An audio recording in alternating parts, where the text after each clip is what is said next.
कैलाशपति के मंदिर में डमरू के डमाडम डम निकले। कैलाशपति के मंदिर में डमरू के डमाडम डम निकले। कभी हाथी निकले, कभी घोड़ा निकले, कभी बसहा बैल संग संग निकले। कभी हाथी निकले, कभी घोड़ा निकले, कभी बसहा बैल संग संग निकले। कैलाशपति के मंदिर में डमरू के डमाडम डम निकले। कभी पूरी निकले, कभी बर्फी निकले, कभी भंगिया के गोला संग संग निकले।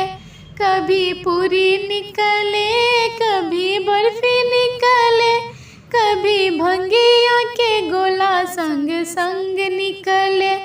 कैलाशपति के मंदिर में डमरू के डमाडम डम निकले। कभी तोशक निकले, कभी तकिया निकले, कभी मिर्गा के छाला संग संग निकले।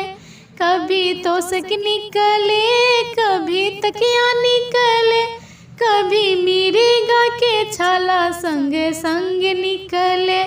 कैलाशपति के मंदिर में डमरू की डमाडम डम निकले। कभी शिव निकले, कभी गौरा निकले, कभी दोनों ही संग संग निकले।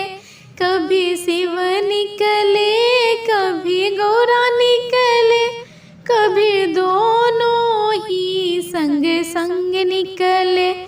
कैलाशपति के